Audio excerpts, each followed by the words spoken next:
ಎಲ್ಲರಿಗೂ ನಮಸ್ಕಾರ, welcome back to Sagar stories. ಮಗ್ಗ ಇಂಡಿಯಾ ವರ್ಸಸ್ ಇಂಗ್ಲೆಂಡ್ ಮೂರನೇ test match day 3 post day analysis ಗೆಲ್ಲರಿಗೂ ಸ್ವಾಗತ. ಬರ್ಕಂಗ್ ಕೊಟ್ಬಿಡಿ ಗುರು, ಕಂಪ್ಲೀಟ್ ಡೇನ ನಮ್ಮ ಟೀಮ್ ಇಂಡಿಯಾಗೆ ಯಾವಾಗ ಡಾಮಿನೇಟ್ ಮಾಡಿದ್ರು. ಅವನ ಅಜ್ಜಿ ನಾನು ನೆನ್ನೆ ಇವ್ರು ಆಡಿದ್ ನೋಡ್ತು ಅಂದ್ರೆ ಯಾವ ತರ ಆಡಿದ್ರು ಗುರು.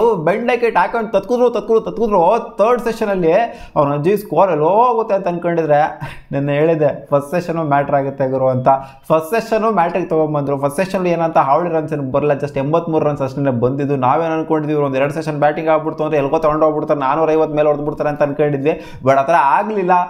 ಫಸ್ಟ್ ಸೆಷನ್ 3 ವಿಕೆಟ್ ತಗೋ ನಮ್ಮ team India. Second session 5 wicket ಎತ್ತೆ ಡಮಾರ್ ಒಳ್ಳೆ ತಿರುವಾಕಿ ಮಡ್ಚಾಕ್ಬಿಟ್ರು ಅಂತ ಹೇಳ್ಬೇಕು ಇಂಗ್ಲೆಂಡ್ ಅವ್ರನ್ನ. 224 ಫಾರ್ 2 ಇದು ಇಂಗ್ಲೆಂಡ್. 224 ಫಾರ್ 2 ಇಂದ 319 ಆಲ್ ಔಟ್ ಆಗ್ತಾರೆ ಅಂತಂದರೆ ಆಲ್ಮೋಸ್ಟ್ 100 ರನ್ಗೆ 8 ವಿಕೆಟ್ ಡಮಾರ್ ಅಂತ ಅಂದರೆ ಅರ್ಥ ಮಾಡ್ಕೊಳ್ಳಿ ಯಾವ ಥರ ಇವತ್ತು ನಾವು ಡಾಮಿನೇಟ್ ಮಾಡಿದ್ದೀವಿ ಅಂತ.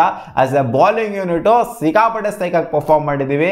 Come back of team India ಅಂತ ಹೇಳ್ಬೇಕು. ಯಾಕಂದರೆ 207 ರನ್ ನೆನ್ನೆ ಹೊಡೆಸ್ಕೊಂಡ್ಬಿಟ್ಟಿದ್ವಿ. ಜಸ್ಟ್ 2 ವಿಕೆಟ್ ಅಷ್ಟೇ ಅವ್ರು ಬಿದ್ದಿದ್ದು. ಭಯ ನಮಗೆ ಸ್ಟಾರ್ಟ್ ಆಗಿತ್ತು. ಇಂಗ್ಲೆಂಡ್ ಅವರು ಕಮ್ ಬ್ಯಾಕ್ ಮಾಡಿದರೆ ಡೇ 1 ನಮ್ದಾಗಿತ್ತು, ಡೇ 2 ಒಂದು ಸ್ವಲ್ಪ ಅವ್ರ ಕಡೆನೇ ಆಗಿತ್ತು. ಡೇ 3 ಕಮ್ ಬ್ಯಾಕ್ ಮಾಡಬೇಕು, ಇಲ್ಲಾಂದರೆ ಉಳಿಗಾಲ ಇಲ್ಲ ಅಂತ ಗೊತ್ತಿತ್ತು. ಯಾಕಂದರೆ ಅಶ್ವಿನ್ ಬೇರೆ ಇರಲಿಲ್ಲ ಇವತ್ತು. ಅಶ್ವಿನ್ ಇಲ್ದಂಗೆನೇ ಈ ಥರ ಪರ್ಫಾರ್ಮೆನ್ಸ್ ಕೊಟ್ಟಿರಲ್ಲ ನಮ್ಮ team India as A bowling unit. ಇದಂತೂ ಮೆಚ್ಕೊಳ್ಳೇಬೇಕು ಗುರು. ಒಬ್ಬ ಮೇನ್ ಬೌಲರ್ ಇಲ್ದಂಗೆನೆ ಈ ತರ ವಿಕೆಟ್ಸ್ಗಳನ್ನ ಬೇಗ ಉದುರಿಸ್ಬಿಟ್ಟು ಮೇಲ್ಗಡೆ ಬಂದು ನಿಂತ್ಕೊಳ್ಳೋದಿದೆಯಲ್ಲ, ಇದಂತೂ ಒಂಥರ ನೆಕ್ಸ್ಟ್ ಲೆವೆಲ್ ಗುರು. ಸಿರಾಜ್ ಅಣ್ಣ 4 ವಿಕೆಟ್ ಟಕ ನಂಗೆ ಎತ್ತು ಬಿಸಾಕಿದ್ರು. ಅಲ್ಲಿ ಯಾರ ಕರೆಲ್ಲ ಬುಡ ಹೊಡೆದು ಎತ್ತು ಬಿಸಾಕಿದ್ರು. ಬಟ್ ಕುಲ್ದೀಪ್ ಯಾದವ್ ಅವರ ಸ್ಪೆಲ್ ಇದೆ, ಅದಂತೂ ಮರೆಯಂಗೇನೆ ಇಲ್ಲ. ಜಾನಿ ಬೆಸ್ಟ್ ಅವ್ರಿಗೊಂದು ಬಾಲ್ ಹಾಕ್ತಾರೆ, ಬಂದಿದ ತಕ್ಷಣ ಹಂಗೆ ಕಚ್ಕೊಂಡ್ಬಿಟ್ರು ಜಾನಿ ಬೆಸ್ಟ್ ಅವ್ರು. ನೀವೇ ಬೇರೆ ಇಟ್ಕೊಂಡು ಕೇಳ್ತಾವ್ರು ಅದಕ್ಕೆ. ಒಂಥರ ಯೂಸ್ಲೆಸ್ ರಿವ್ಯೂ ಆಯಿತು. ಜಾನಿ ಬೆಸ್ಟ್ ಅಂತೂ ವರ್ಸ್ಟ್ ಫಾರ್ಮಲ್ಲಿ ಕಾಣಿಸ್ತಾ ಇದ್ದಾರೆ. ಬಂದವರೇನೆ ಗಾನ್ ಕೇಸು. ಜೊತೆಗೆ ಬೆಂಡಕೆಟ್ ಅವರು ಕೂಡ ಕಚ್ಕೊಂಡಿದ್ದಂಥವ್ರು 150 ಕೂಡ ಕಂಪ್ಲೀಟ್ ಮಾಡಿದ್ರು. ಅವ್ರ ವಿಕೆಟ್ನ ಕೂಡ ಎತ್ತಿದ್ದು ಕುಲ್ದೀಪ್ ಯಾದವೇನೆ. ಇನಿಷಿಯಲಿ ವಿಕೆಟ್ನ ಎತ್ತಿದ್ದು ಅದು ನಮ್ಮ ಜಸ್ಪ್ರೀತ್ ಬುಮ್ರಾ. ಜೋರ್ ಔಟ್, ಅವ್ರು ಉಲ್ಟಾ ಎಲ್ಲ ತಿರ್ಕೊಂಡು ಹೆಂಗೆ ಬೇಕೋ ಹಂಗೆ ಹೊಡೆಯೋಕೆ ಹೋಗಿದ್ರು. ಶಿಸ್ತಾಗಿ ಔಟಾಗಿ ಹೋದ್ರು. ಸೊ ಅದಾದಮೇಲೆ ಬೆನ್ ಸ್ಟೋಕ್ಸರ್ ಬಂದ್ಬಿಟ್ಟು ಒಂದು 40+ ರನ್ಸ್ನ ಹೊಡೆದ್ಬಿಟ್ಟು ಸ್ವಲ್ಪ ಕಾಂಟ್ರಿಬ್ಯೂಟ್ ಮಾಡ್ರು. ಅದಾದಮೇಲೆ ಯಾರು ಕೂಡ ಅಷ್ಟೇ ನಿಂತ್ಕೊಂಡೇನು ಆಡಲಿಲ್ಲ. ಟಕ ನಂಗೆ ವಿಕೆಟ್ಸ್ ಬೀಳ್ತಾ ಇದ್ದಂಗೆ 319 ರನ್ಗೆ ಸೆಟಲ್ ಆಗಿಬಿಟ್ಟು ಆಲ್ ಔಟ್ ಆಗಿದ್ದು ನಮ್ಮ ಟೀಮ್ ಇಂಡಿಯಾಗೆ ಫಸ್ಟ್ ಇನ್ನಿಂಗ್ಸಲ್ಲೇ ಲೀಡ್ ಸಿಕ್ಬಿಡ್ತು. ಈ ಲೀಡ್ನ ಕಂಟಿನ್ಯೂ ಮಾಡ್ದಂಗೆ ಇರೋಕ್ಕಾಗತ್ತಾಗಿರೋ ಲೀಡ್ನ ತಗೊಂಡೋಗಿದ್ದು ಇವಾಗ 322 ರನ್ನಿಗೆ. ಇನ್ನೂ 2 ದಿನ ಬಾಕಿ ಇದೆ. ನಾಳೆ ನಮ್ಮ ಟೀಮ್ ಇಂಡಿಯಾ ಎಷ್ಟು ಹೊಡೆಯುತ್ತೆ ಅಂತ ಗೊತ್ತಿಲ್ಲ. ಎಷ್ಟು ಹೊಡೆದ್ಬಿಟ್ಟು ಡಿಕ್ಲೇರ್ ಕೊಡ್ತಾರಾ ಅಥವಾ ಆಲ್ ಔಟ್ ಆಗೋರ್ಗು ಆಡ್ತಾರಾ ಅಂತ ಒಂದು ಕ್ಯೂರಿಯಾಸಿಟಿ ಅಂತೂ ಖಂಡಿತ ಇದೆ. ಯಾಕಂದರೆ ನಮ್ಮ ಟೀಮ್ ಇಂಡಿಯಾದು ಬಿದ್ದಿರೋದು 2 ವಿಕೆಟ್. ಏನಮ್ಮ ಡೇ 4 ಅಲ್ಲೆಲ್ಲ ಉಲ್ಟಾ ಪಾಲ್ಟಾ ಆಗ್ಬೋದು ಗೊತ್ತಾ ನಿನಗೆ. ಟೆಸ್ಟ್ ಮ್ಯಾಚ್ ಅನ್ನೋದು ಒಂದಿನ ಏನು ಬೇಕಾದ್ರೂ ಮಾಡುತ್ತೆ. ಇವತ್ತು ಇಂಗ್ಲೆಂಡ್ ಅವ್ರಿಗೆ ಮಾಡಲಿಲ್ಲ, ಅವರು ಕೂಡ 2 ವಿಕೆಟನ್ನೇ ಕಳ್ಕೊಂಡಿದ್ದು. ಬಟ್ ಇವತ್ತು ಫುಲ್ಲು ಕಚ್ಕೊಂಡ್ಬಿಟ್ರಲ್ಲ, 100 ರನ್ಗೆ ಆಲ್ ಔಟ್ ಆಗೋಗ್ಬಿಟ್ರಪ್ಪ. ಆಮೇಲೆ ನಿನಗೆ ಗೊತ್ತಿಲ್ವಾ ಫಸ್ಟ್ ಟೆಸ್ಟ್ ಮ್ಯಾಚಲ್ಲಿ ಯಾವ ಥರ ಇಂಗ್ಲೆಂಡ್ ಅವರು ಸೆಕೆಂಡ್ ಇನ್ನಿಂಗ್ಸಲ್ಲಿ ಬಂದ್ಬಿಟ್ಟು 400 ರನ್ ಪ್ಲಸ್ ಹೊಡೆದ್ರು. ಏನು ಬೇಕಾದ್ರೂ ಆಗ್ಬೋದಮ್ಮ, ಇನ್ನೂ 2 ದಿನ ಇದೆ ಅಂತ ಹೇಳ್ಬೋದು ನೀವು. ಹೌದು, ಏನು ಬೇಕಾದರೂ ಆಗ್ಬೋದು ಇನ್ನು ಟೆಸ್ಟ್ ಮ್ಯಾಚು. ನಾವು ಕನ್ಕ್ಲೂಡ್ ಮಾಡೋಕ್ಕಾಗಲ್ಲ. ಇಂಡಿಯಾ ಈ ಮ್ಯಾಚ್ನ ಗೆದ್ಬಿಟ್ಟು, ಹೌದು ಫೇವ್ರೇಟ್ಸ್ ಇವಾಗ ಇಂಡಿಯಾನೇ 100%. ಯಾರೇ ಹೇಳಿದ್ರು ಕೂಡ ಫೇವ್ರೇಟ್ಸ್ ಇಂಡಿಯಾ ಅಂತಲೇ ಹೇಳೋದು. ಬಟ್ ಗೆದ್ಬಿಟ್ರು 100% ಅಂತ ಹೇಳೋದಕ್ಕಾಗೋದಿಲ್ಲ. ಏನು ಬೇಕಾದ್ರೂ ಆಗ್ಬೋದು. ಇನ್ನು 2 ದಿನ ಇದೆ. ಒಂದು ದಿನ ಅವ್ರ ಕಡೆ ಹೋಗ್ತಾ ಇದೆ, ಒಂದು ದಿನ ಇವ್ರ ಕಡೆ ಬರ್ತಾಯಿದೆ. ಇವತ್ತು ಕಂಪ್ಲೀಟ್ ನಮ್ಮ ಟೀಮ್ ಇಂಡಿಯಾ ಕಡೆ ಅಂತಲೇ ಹೇಳ್ತೀನಿ. ಫಸ್ಟ್ ಸೆಷನಲ್ಲಿ 83 ರನ್ ಹೊಡೆದ್ರು ವಿತ್ ಲಾಸ್ ಆಫ್ 3 ವಿಕೆಟ್ಸು.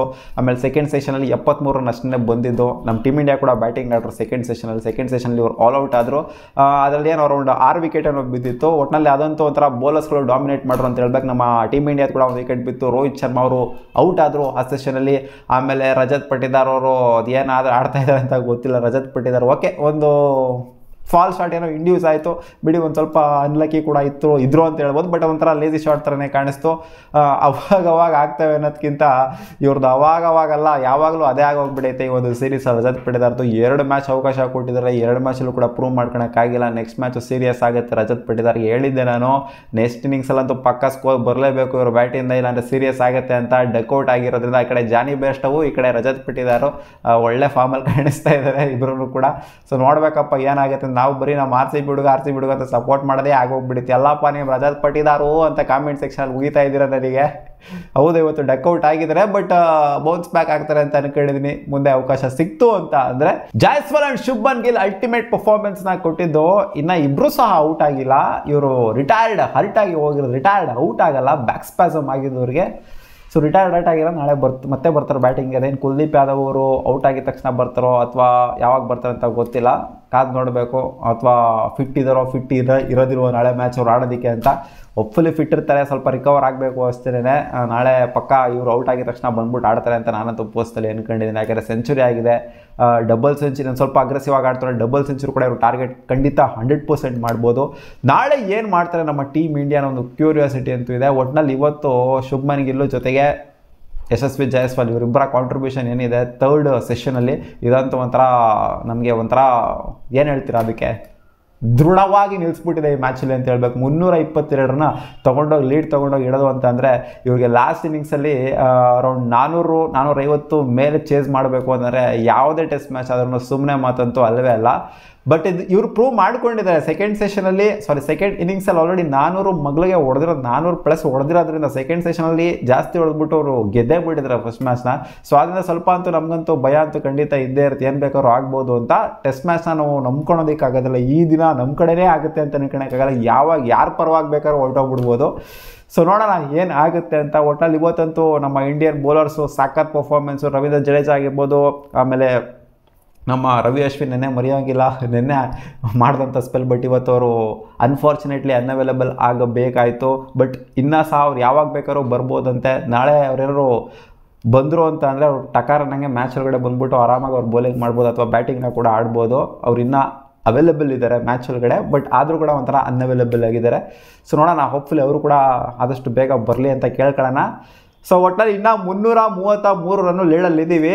ಈ ಲೀಡ್ನ ಇನ್ನೂ ಜಾಸ್ತಿ ಮಾಡಲಿ ಅಂತ ಕೇಳ್ಕೊಂತೀನಿ. ಅದೇ ಏನಾದರೂ ಬ್ಯಾಕ್ ಸ್ಪ್ಯಾಸಮ್ ಅವ್ರಿಗೆ ಆಗಿಲ್ಲ ಅಂದರೆ ಪಾಪ ರಜತ್ ಪಟ್ಟಿದಾರ್ ವಿಕೆಟ್ ಕಳ್ಕೊಂತಿರ್ಲಿಲ್ವೇನೋ. ಇನ್ನು 1 ವಿಕೆಟಲ್ಲೇ ಆಡ್ತಾಯಿದ್ವಿ, 1 ವಿಕೆಟ್ ಲಾಸಲ್ಲಿ ಆಡ್ತಾಯಿದ್ವಿ ಅಂತ ಬರೀ ರೋಹಿತ್ ಶರ್ಮಾ ಅವ್ರು ಮಾತ್ರ ಔಟ್ ಆಗಿರೋರೇನೋ, ಶುಭ್ಮನ್ ಗಿಲ್ ಮತ್ತು ಜೈಸ್ವಾಲ್ ಇನ್ನೂ ಬ್ಯಾಟಿಂಗ್ ಆಡ್ತಾ ಇರೋರೇನೋ ಅಂತ ಅನ್ಸುತ್ತೆ. ಯಾರೋ ಒಂಥರ ಅನ್ಕೊಂತೀವಿ ಅಷ್ಟೇ ನಮಗೆ ನಾವೇನೇ. ಬಟ್ ಇದೆಲ್ಲ ಆಗಬೇಕಾಗಿತ್ತು ಅಂತ ಕಾಣಿಸುತ್ತೆ. ಅದಕ್ಕೆ ಆಯಿತು. ಇವಾಗ 2 ವಿಕೆಟ್ನ ಕಳ್ಕೊಂಡು ನಮ್ಮ ಟೀಮ್ ಇಂಡಿಯಾ 196 ರನ್ನು ಹೊಡೆದಿದ್ದೀವಿ. ನೋಡೋಣ ನಾಳೆ ಏನಾಗುತ್ತೆ ಅಂತ. ಡಿಕ್ಲೇರ್ ಮಾಡ್ತಾರಾ ಅಥವಾ ಆಲ್ಔಟ್ ಆಗೋವರೆಗೂ ಆಡ್ತಾರಾ ಅಂತ. ನನ್ನ ಪ್ರಕಾರ 1.5 ಸೆಷನು ನಮ್ಮ ಟೀಮ್ ಇಂಡಿಯಾ ಆಡಬೇಕು. ಅದಾದಮೇಲೆ ಇವ್ರಿಗೆ ಡಿಕ್ಲೇರ್ ಕೊಡಬೇಕು ಅಂತ ಹೇಳ್ತೀನಿ. 1.5 ಸೆಷನ್ ಏನಾದ್ರು ಆಡ್ತು ಅಂತಂದರೆ ಬರೀ ಟುಕು ಆಡೋದಲ್ಲ, ಇವು ಟುಕು ಪಕ್ಕ ಆಡೋದಿಲ್ಲ. ಜೈಸ್ವಾಲ್ ಮತ್ತು ಶುಭ್ಮನ್ ಗಿಲ್ ಸೇರ್ಕೊಂತು ಅಂದರೆ ಸ್ವಲ್ಪ ಅಗ್ರೆಸಿವ್ ಇಂಟೆಂಟ್, ಏನು ಥರ್ಡ್ ಸೆಷನಲ್ಲಿ ಆಡಿದ್ರು ಅದೇ ಥರ ಸ್ವಲ್ಪ ಅಗ್ರೆಸಿವ್ ಇಂಟೆಂಟಲ್ಲಿ ಆಡಿ ಇನ್ನೊಂದು 150 ರನ್ ಕಲೆ ಆಗ್ತು ಅಂತ ಅಂದ್ಕೊಳ್ಳಿ. 1.5 ಸೆಷನ್ ಆಡ್ಬಿಟ್ಟು ಪಕ್ಕ ಸೆಟಲ್ ಆಗುತ್ತೆ ನಮ್ಮ ಟೀಮ್ ಇಂಡಿಯಾ. ಅರೌಂಡ್ ಎಷ್ಟು 450 ಮೇಲಂತೂ ಪಕ್ಕ ಹೊಡಿತಾರೆ ಅಂತ ಅಂದ್ಕೊಂಡಿದ್ದೀನಿ ನಾನು. ನೋಡೋಣ ಏನಾಗುತ್ತೆ. 450 ಮೇಲೆ ಹೋಯ್ತು ಅಂತಂದರೆ 500 ಮಗಳಿಗೆ ಹೋಯ್ತು ಅಂತಂದರೆ ಡಿಕ್ಲೇರ್ ಕೊಟ್ಟರೆ ಪಕ್ಕ ಈ ಮ್ಯಾಚು ನಮ್ಮದೇ ಅಂತ ಅಂದ್ಕೊಂಡಿದ್ದೀನಿ. ಕಾದು ನೋಡೋಣ ಏನಾಗುತ್ತೆ ಅಂತ.